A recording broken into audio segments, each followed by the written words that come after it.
Chevalar, en su obra La transposición didáctica, le denomina el saber enseñado. Yves Chevalar sostiene que hay tres tipos de saberes: el saber sabio, saber académico o saber científico, el saber enseñado, que se construye en la interacción entre el saber sabio y el saber cotidiano, el saber de las culturas. Y él dice, en el momento que el estudiante o el que aprende logra establecer las relaciones entre el saber sabio y el saber enseñado, se da la transposición didáctica, como una forma de diálogo interepistémico. Y el otro, que es el saber desde las culturas, que le denomina el saber cotidiano, que con ese es que llegan nuestros estudiantes. Esto que estamos planteando es fundamental, porque había dos formas de recibir a un estudiante cuando llega a una asignatura o un espacio académico por primera vez. Uno, no me importa usted quién es, y arranco con mi disciplina, mi espacio académico, y la otra es indagar primero quién es usted. Y en eso hemos hecho ejercicios interesantes. El primer día de clases, en pregrado, en maestría, preguntarle a un estudiante, a una persona, ¿usted quién es? Y lo primero que inicia a expresar es quién es desde el punto de vista académico, pero nunca habla de la persona en sí. Cuando uno le pregunta a usted quién es, le están interrogando es por todo lo que constituye su existencia. Me he formado en esto, mis papás son estos, mis hermanos son estos, soy de tal lado, me gusta esto. Es la pregunta por el otro, no es la pregunta por el no ser. Y ahora más adelante hablamos de esa categoría. ¿Qué significa el no ser y qué significa el ser? Hay algunas tensiones que desde el punto de vista educativo, en la educación de hoy, valga la redundancia, hay que tener en cuenta. Por un lado, está la tensión entre la formación por competencias y la formación desde otras perspectivas. Está también la tensión en función de la universalidad del conocimiento. Está la tensión entre el saber del maestro y el saber del estudiante. Está la tensión entre saber y conocimiento. Está la tensión entre la pedagogía y la didáctica. Está la tensión entre los discursos y la acción. Está la tensión entre el poder del maestro y los efectos de dominación del estudiante. Creo que eso es bien complejo hoy. Diría que, a manera de síntesis respecto a las pedagogías del conocimiento, estas pedagogías han permitido la construcción de otros discursos que circulan hoy en la academia. Pero estas pedagogías del conocimiento, al igual que la epistemología a la que corresponde, han históricamente negado el ser. Y a la negación del ser niega su historia, niega su cultura, y por lo tanto la negación del ser desde su cultura y su historia es la subalternación del ser, la invisibilización y también la muerte del ser.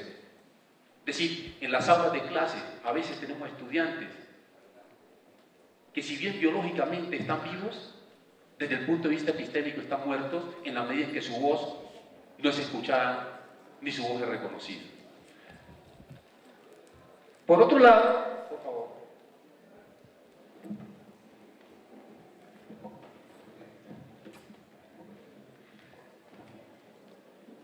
vamos a hacer un análisis. Ya con esto entramos a discutir un poco el tema de las pedagogías decoloniales. ¿Qué significa la decolonialidad?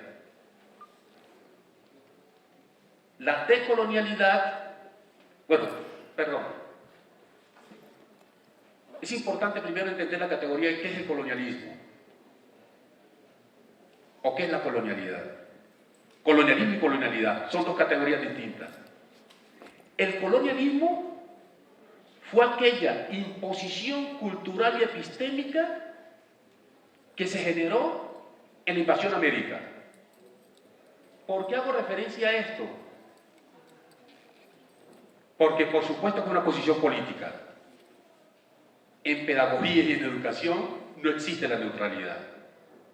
Uno siempre lo hace desde un lugar y ese lugar lo configura. Entonces, en la invasión a América se instauró una nueva cultura, se borró y se invisibilizó lo que ya existía aquí.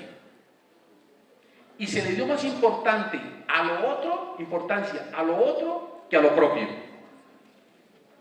Y eso, a esa acción se le denominó colonialismo.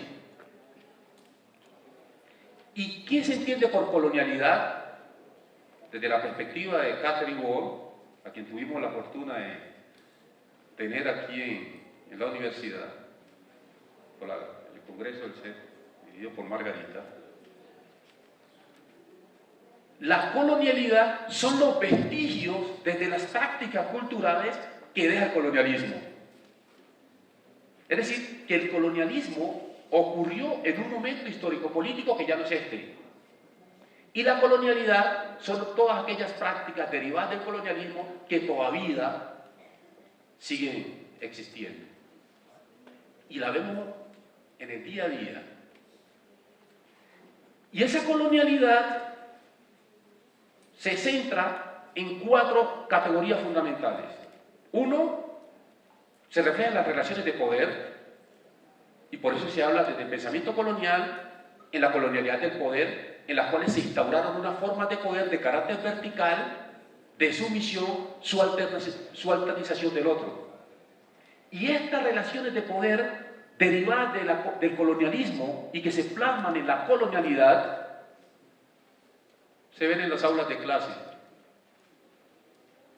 en las cuales el maestro impone sus ideas y en muchas circunstancias subalterniza las ideas de los estudiantes. Y esa subalternidad se da en muchas circunstancias cuando el estudiante se sale de los cánones establecidos por el maestro. Si asumimos el planteamiento de Freire, la educación como práctica de la libertad, nosotros como maestros y maestras deberíamos sentirnos orgullosos y orgullosas cuando un estudiante hace un planteamiento distinto al nuestro. Eso significaría que algo estamos haciendo en torno a lo que es la construcción del pensamiento crítico. Entonces, es importante también reflexionar alrededor de las relaciones de poder. Esas relaciones de poder en el aula siempre van a existir, pero podrían existir, 1, desde el autoritarismo, o 2, desde la autoridad. La autoridad no es necesario imponerla. La autoridad se gana como un acto de respeto que siente el otro por aquel que lo acompaña. Esa es la autoridad. Entonces, cuando no es posible ganarse la autoridad, implica entonces imponerse por la fuerza, y esa imposición es didáctica, pedagógica, epistémica, y es la evaluación, que es la máxima expresión donde se plasman las relaciones de autoridad.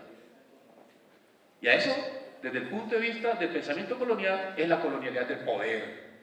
Entonces hay que descolonizar esas relaciones de poder, y descolonizarlas implica desmontarlas y reconfigurar otro tipo de relaciones en las cuales la autoridad se gana por la forma como nos relacionamos con el otro y la forma como nos relacionamos con las diversas formas de conocimiento.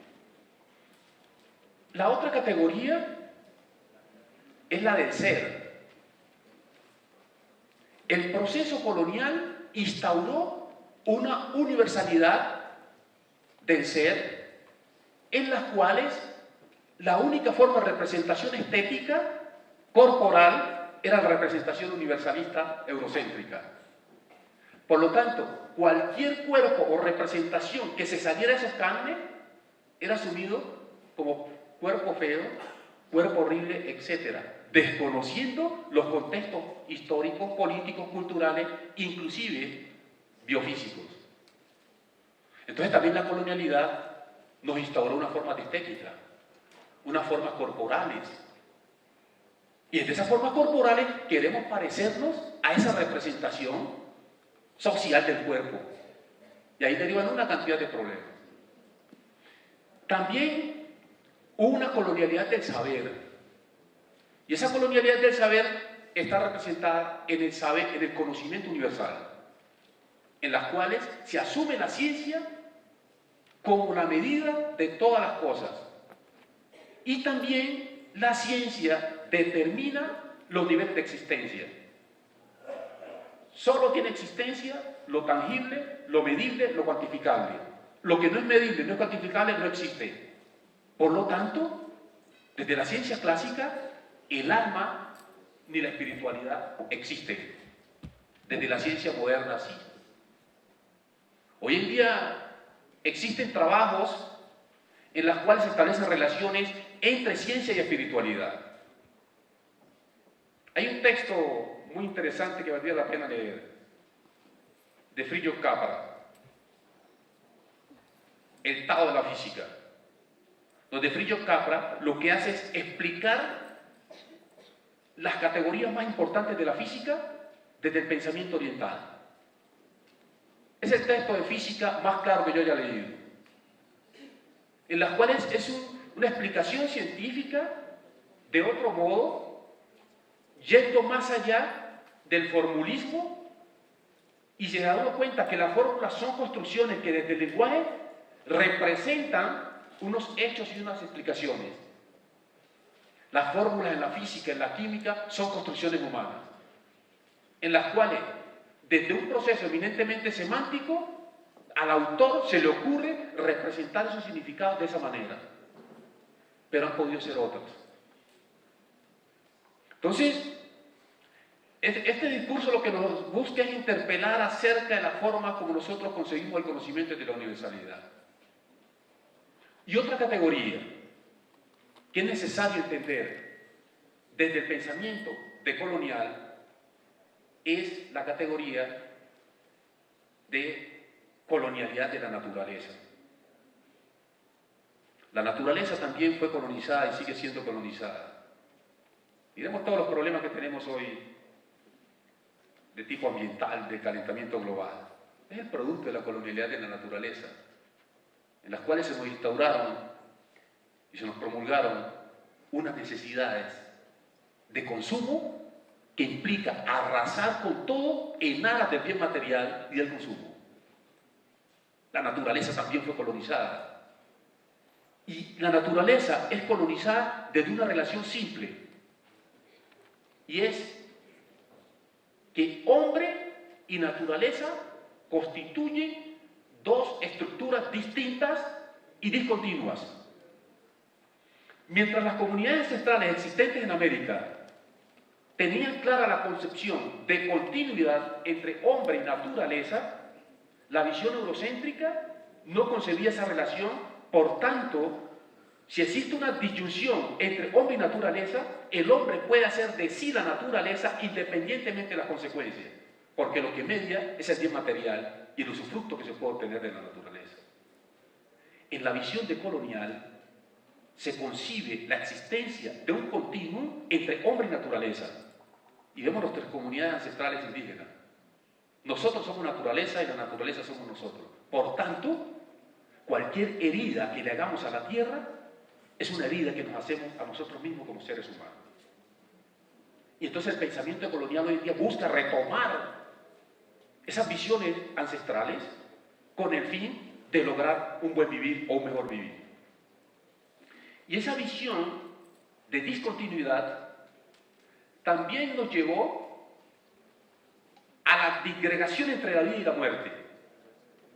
La vida y la muerte, desde la visión eurocéntrica derivada del pensamiento occidental científico clásico, no concibe el continuo entre vida y muerte.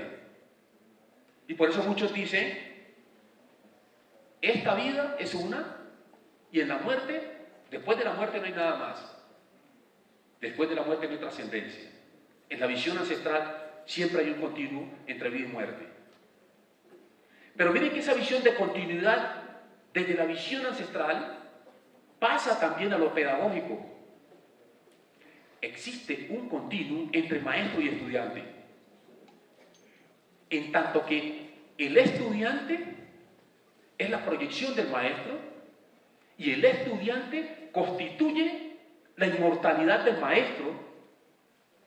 Y uno ve que todos nosotros tuvimos algún maestro o maestra que nos marcaron la vida y que siempre lo recordamos y le agradecemos. Entonces, ese continuo entre maestro y estudiante tiene que fortalecerse. Pero en las divisiones clásicas de la pedagogía, el maestro está a un lado y el estudiante está al otro. Desde esa visión discontinua existe el sujeto y el objeto de conocimiento. Y en la medida en que el sujeto interpela el objeto, se involucra con el objeto, entra a ser subjetivo. ¿Y qué es la subjetividad? La subjetividad, en términos de von Foster, es la ilusión de creer que se puede observar la realidad en ausencia del observador. Siempre que observemos la realidad e interactuemos con ella, nosotros estamos presentes. Es decir, no nos abandonamos. El ser humano asume la realidad y las situaciones con lo que tiene, no se abandona. El abandono de sí en aras de la objetividad es el abandono del ser y es su propia negación. Es su propia negación y es su propia muerte. Es su muerte en tanto que no existe frente a la realidad objetiva de la ciencia. Y nosotros, en el mundo de hoy, en el acto pedagógico, siempre existimos. Porque los procesos de aprendizaje y los procesos de enseñanza son derivados de nuestras construcciones y son derivados también de nuestras experiencias. Por lo tanto, la objetividad es una ilusión. Y la objetividad es una ilusión en tanto que el acto de objetividad es el producto del consenso en torno a subjetividades. Y los que han leído a Thomas Kuhn en las revoluciones científicas, desde el concepto de paradigma, se dan cuenta que el conocimiento científico es el resultado del consenso y de los acuerdos. Y que esos acuerdos no son eternos. Y lo hemos visto en todos los paradigmas alrededor de la Tierra. Ptolomeo planteaba que el centro del universo era la Tierra. Fue un paradigma que duró por más de 7 siglos. Mientras que Copérnico después dijo que el centro del universo no era la Tierra sino el Sol. Por lo tanto, los conocimientos son verdades transitorias hasta que aparezca un nuevo orden y nuevas explicaciones y nos convenzan que esas explicaciones son las válidas. Entonces, estas situaciones son bien complejas. Por otro lado, existen unas pedagogías, bueno, yo he tomado los planteamientos de Boaventura de Sousa desde la epistemología del sur, en las cuales sostienen que existe un sur, un norte, y que en el norte también hay un sur, que no todos los que están en el norte son del norte, sino que muchos que están en el norte también pertenecen al sur, y muchos del sur pertenecen al norte. Eso hay que leerlo de dos posturas distintas. Uno, desde la geopolítica, desde el punto de vista geopolítico, en el norte hay un sur y en el sur hay un norte. Desde el punto de vista geográfico, donde el pensamiento es absoluto, el norte es norte y el sur es sur. Pero geopolíticamente el asunto es distinto. Me explico. Desde el punto de vista del pensamiento colonial, tomemos el caso de los estudiantes de música que les tocó abandonar la formación musical por la violencia epistémica. Después de este programa hizo unos ajustes, reconoció y puso a dialogar el conocimiento musical ancestral desde el método OIO y el conocimiento universal desde la escala temperada, y los muchachos permanecieron y se graduaron. Porque por un lado apropiaron la metodología universal, pero también tenían la propia y hacían fusiones e innovaciones con las dos. Entonces lo que quiero expresar con este ejemplo es que ese caso de los estudiantes en los cuales fueron invisibilizados o alternizados porque el método de música no era el mismo método universal, esa propuesta pertenece a unas pedagogías del sur, porque a ellos les enseñó un mayor de la comunidad, y esas formas de enseñanza del mayor no son pedagogías. Y a esas formas de enseñanza, concebirlas como no pedagogías, desde la academia, desde el conocimiento universitario, al no ser pedagogía, pertenecen al sur. Pero si lo miramos en el plano de las pedagogías otras o pedagogías decoloniales, esa propuesta que aparentemente corresponde pedagógicamente al sur, es una propuesta del norte en la medida que es una propuesta innovadora, que está por fuera de los cánones de la academia. ¿Por qué hago referencia al conocimiento pluriversitario? El concepto de conocimiento universitario obedece al conocimiento universal. La universidad como un espacio que difunde el conocimiento universal. Si somos coherentes con el discurso que venimos planteando en el sentido que la universidad debe ser un espacio donde circulen las diferentes formas de conocimiento, se debatan, se interpelen, tendríamos que cambiar el nombre de conocimiento universitario. Y miren que es una trampa que nos atrapa epistémicamente y hasta inconscientemente. Por tanto, desde la propuesta de Boaventura de Sousa, en su libro La Universidad del Siglo XXI, que fue un libro que participó en el concurso Casa de las Américas en La Habana y ganó premio Casa de las Américas en el año 2000, si no estoy mal, él plantea que debemos hablar hoy en día en las universidades del conocimiento pluriversal o conocimiento pluriversitario. Y la base para ese conocimiento pluriversal o pluriversitario es el diálogo entre diferentes formas de conocimiento. Y es el diálogo desde el diálogo interepistémico, de la redundancia. El diálogo entre diferentes perspectivas epistémicas. Y esas diferentes perspectivas epistémicas pasan por los sujetos. Aquí en la universidad conozco experiencias de la Facultad de Ciencias de la Comunicación, en las cuales vienen personas de comunidades con sus conocimientos para dialogar con estudiantes y profesores desde la vida misma. Esa es una propuesta que está articulada al pensamiento colonial, y está articulada a las pedagogías decoloniales, y está articulada al diálogo interepistémico. Y ese tipo de propuestas tiene que ir calando en las universidades en aras de la construcción del pensamiento, del conocimiento pluriversal. Es decir, somos producto de una historia, somos producto de unas pedagogías desde las comunidades, pero cuando llegamos a la academia y nos formamos en la academia, sentimos vergüenza de aquel devenir histórico y contexto de donde venimos. Tamaño error. La academia y las comunidades hacen parte de la propia vida. ¿Por qué darle la espalda al pensamiento comunitario, ancestral, cuando llegamos a la academia? ¿Por qué sentir vergüenza de nuestro devenir histórico? Esa vergüenza nos hace frágiles. Si nos sentimos orgullosos de nuestro devenir histórico desde el punto de vista de la formación, así no sea académico, y nos sentimos además orgullosos del conocimiento adquirido en la universidad, desde ese diálogo interepistémico, eso en vez de hacernos débiles nos hace muy fuertes, porque fortalece nuestras identidades. Entonces yo creo que es un punto a tener en cuenta en todos estos debates. Entonces, cuando subimos las pedagogías y la educación vista desde la universalidad, decíamos, estamos en la línea del no ser. En términos de Ramón Grofogel, en su obra La descolonización de la economía política, donde cita a Frank Fanon.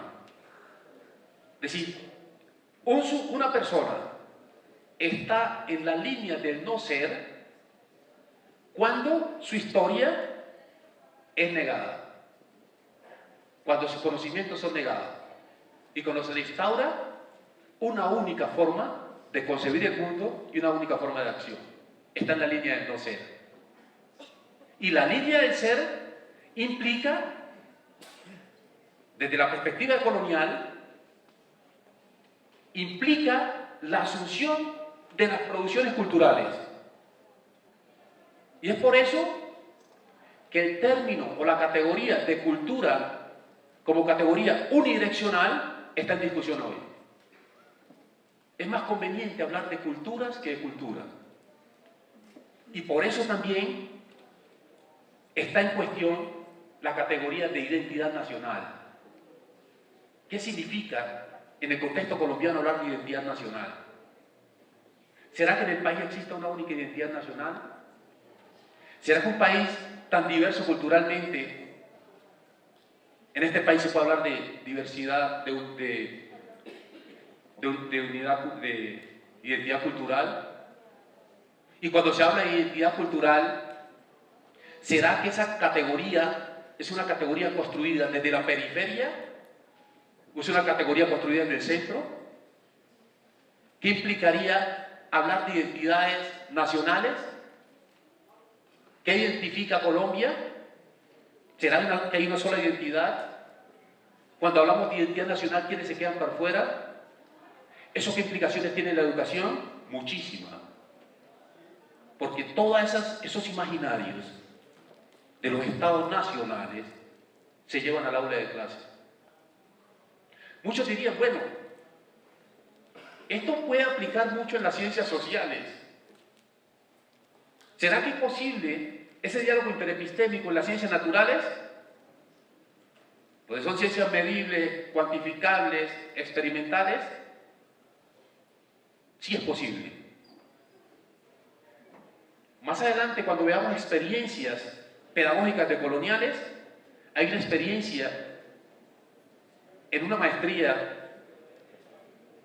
en docencia de la química, que la experiencia se denomina la danza de la fotosíntesis en la chorrera en el Amazonas, en las cuales se trabaja desde la bioquímica en función de la maloca.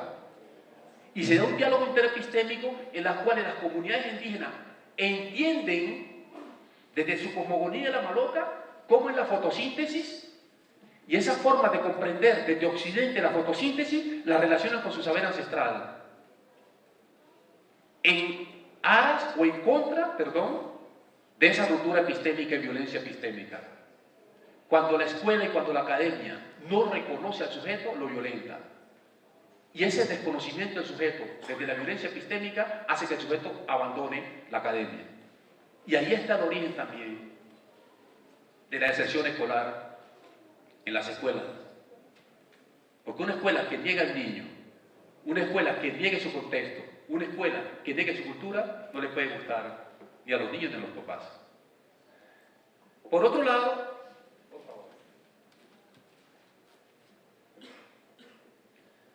entonces, ¿cuál es la propuesta? Al inicio planteaba en una tesis que la idea no es desmontar el conocimiento universal e imponer el conocimiento subalternizado, porque también eso sería otra forma de violencia epistémica al revés. Sería otra forma de violencia epistémica. Como se planteaba por allá en los años 70, desde el punto de vista político. Ahora es el poder del proletariado. Era voltear la pirámide y que el proletariado aplastara a los que antes estaban arriba. Eso no es. Porque es comportarse con la misma herramienta que ha utilizado aquel o aquellos que hemos criticado. Lo mismo podría pasar desde el punto de vista del pensamiento colonial malinterpretado. Ahora es la imposición del conocimiento ancestral, lo subalternizado y la invisibilización del conocimiento que históricamente se ha construido. No es la propuesta. La propuesta es un diálogo interepistémico. Pero el diálogo interepistémico no implica la absorción de una epistemología a otra. Porque cada vez que una posición epistémica, pedagógica o didáctica absorba a la otra como opositora, entre comillas, la invisibiliza, la desaparece. siempre las posiciones contrarias son necesarias. Y eso está demostrado desde el punto de vista político también. La desaparición del otro como opositor físicamente o simbólicamente es mi propia desaparición. ¿Qué pasa si no tenemos contradictores? Y eso está demostrado desde la dialéctica y la dialógica. Los contradictores son necesarios porque constituyen la mirada del espejo como un acto reflexivo y crítico que nos permite o afianzar nuestra posición